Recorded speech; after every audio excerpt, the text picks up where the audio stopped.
बिस्मिल्लाहिर्रहमानिर्रहीम। नाज़रीन अस्सलाम वालेकुम। आप देख रहे हैं हमारा YouTube channel natural health home. Channel पे खुश आमदेद जी। आपका बहुत शुक्रिया कि आपने टाइम निकाला हमारी वीडियो देखने के लिए। तो आज का जो हमारा टॉपिक है ये जी बुज़ुर्गों के एक बताया हुआ नुस्खा है जी। बुज़ुर्ग हमारे हमारे अबू अजदाद का एक पुराना एक नुस्खा है जी। ये हर घर में जो बुज़ुर्ग हैं उन सबको पता है ये क्या चीज़ है, ये कैस कितनी करामत है। और ख़ास कर जो है ना सर्दियों में, जब सर्दी शुरू हो चुकी है, बारिशें भी थोड़ी थोड़ी वक्फे से बारिशें हो रही हैं, तो तोहफ़ा बन गया जी ये वाला सर्दियों का।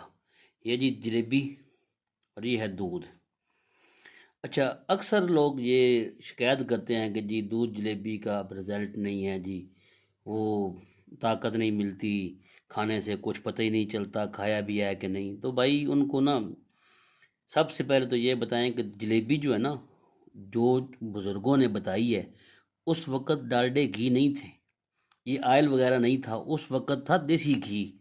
और दूध खालस भैंस का, गाय का खालस घर का दूध हुआ करता था। आज क्या मसला है कि आज दूध पाउडर वाला और जलेबी डालडे घी में निकल रही है, तो रिज़ल्ट कहाँ से भाई मिलेगा? चीज़ें ही सारी दो नंबर है, फेक है, तो रिज़ल्ट कहाँ से मिलेगा?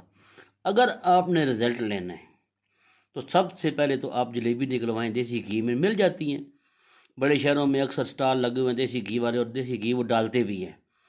तो चले आधा डालते होंगे, लेकिन डालते हो वो ज़रूर है।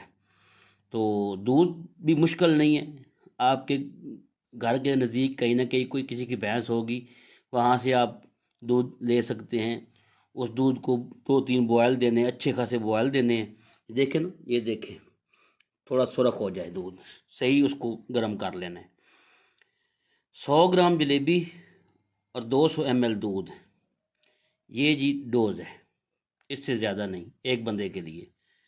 अच्छा सॉरी, थोड़ा सा मैं गाइड कर दूं कि शुगर के मरीज़ जो है ना, वो जलेबी इस तरह इस्तेमाल ना करें, वो जलेबी को शीरे में डिप ना होने दें, वो जलेबी वैसे निकलवा लें फ्राई करवा के, तो बग़ैर चीनी यानी बग़ैर वो उसकी चाशनी के वो जलेबी इस्तेमाल करें शुगर के मरीज़।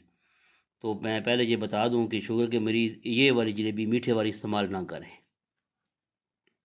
तो चलते हैं जी, अब इसका रिज़ल्ट कैसे है जी। देखें, आज जो इस वक्त ज़माना है, क्या करते हैं जी, कमज़ोरी वाले इंजेक्शन लगवा लिए, ताकत वाले वो इंजेक्शन जो होते हैं वो लगवा लिए, न्यूरोबियान वगैरह ये वो। अच्छा, कोई टैबलेट खा ली, कोई कैप्सूल खा लिया ताकत वाला, कोई इंजेक्शन वो सॉरी ड्रिप लगवा ली ताकत वाली, सिरप पी लिए। तो वो है सब टम्परेरी भाई। अपनी सेहत को ख़राब ना करें, गुर्दों को ख़राब ना करें, वो सब टम्परेरी आपको है। असल चीज़ें जो हैं वो आपको ये चीज़ें ये इनसे रिज़ल्ट है, असल ये चीज़ें हैं, बग़ैर नुकसान के, बग़ैर किसी किस्म के साइड इफ़ेक्ट के इनको इस्तेमाल करें। अच्छा, अब दूसरा तरीका है कि आपने इसको इस्तेमाल करना है तो आपने शाम का खाना नहीं खाना, फिर खाने में सिर्फ ये चीज़ ही है। क्योंकि जब मैदे में खाना, आप पता नहीं आपने क्या खाना है, दाल पकी है, क्या चीज़ पकी है, और साथ मैदे में ये चला अंदर चला जाएगा, तो कम्बिनेशन जो है ना वो उल्ट हो जाना है। तो इसलिए आपने खाना नहीं खाना, सिर्फ और सिर्फ ये इस्तेमाल करना है। 100 ग्राम जलेबी और 200 ml यानी एक पाव से कम थोड़ा सा दूध, दूध फुल गर्म करके जलेबी के अंदर डाल देना है।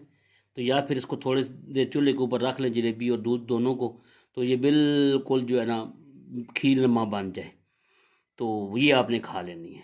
तो फिर आपने बताना है कि रिज़ल्ट कैसा है। रिज़ल्ट इंशाल्लाह ताला इंशाल्लाह आपको इसका बड़ा अच्छा रिज़ल्ट मिलेगा। और ताकत के हिसाब से आप खुद ब खुद आप जब खाएंगे, आधे पौने घंटे के बाद आपको फील होगा कि हाँ जी वाकई कोई चीज़ खाई है। लेकिन गारंटी के साथ चीज़ खालस होनी चाहिए, दूध भी खालस हो और जलेबी भी देसी घी के अंदर हो। डालडे वाली जलेबी का भाई रिज़ल्ट नहीं मिलता।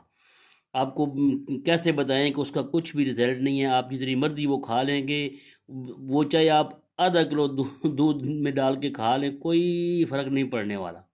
क्यों? दूध अगर सही नहीं है तो उसका भी कोई फ़ायदा नहीं, जलेबी अगर डालडे घी में है तो उसका कोई फ़ायदा नहीं। तो बाकी इसकी जो ताकत तो बेइंतहा है, ये मल्टीविटामिन जो आप जो खाते हैं उनको पता है कि उसकी कैसे ताकत है, उससे ज़्यादा इसकी ताकत है। यानी खाएंगे आधे पौने घंटे बाद फीलिंग होगी कि वाकई एनर्जी आई है बॉडी के अंदर। हर किस्म की कमज़ोरी ये बच्चों को दें, बच्चों का जो इस वक्त का नज़ला ज़ुकाम खांसी वगैरह उसके लिए बहुत करामत है, लेकिन इसके बाद पानी नहीं पीना। यानी सोते वक्त जिसने भी खाना है ये खा ले, बस उसके बाद पानी नहीं पीना। ये समझने के लास्ट आपकी डोज है सोने से पहले। और इसको खाने के बाद कम से कम 1 घंटा लेटना भी नहीं है, हज़म करना है, बाकायदा इसको हज़म करना है। हज़म करने के बाद फिर आपने सोना है। तो वीडियो काफ़ी लंबी हो रही है, छोटा सा एक टॉपिक था। तो ठीक है जी, हमारा चैनल कर लें सब्सक्राइब और बेल आइकन को दबा लें ताकि आपको इस तरह की अच्छी अच्छी वीडियो हमारी मिलती रहे। तो मिलते हैं इंशाल्लाह अगली वीडियो में, जब तक के लिए खुदा हाफिज़।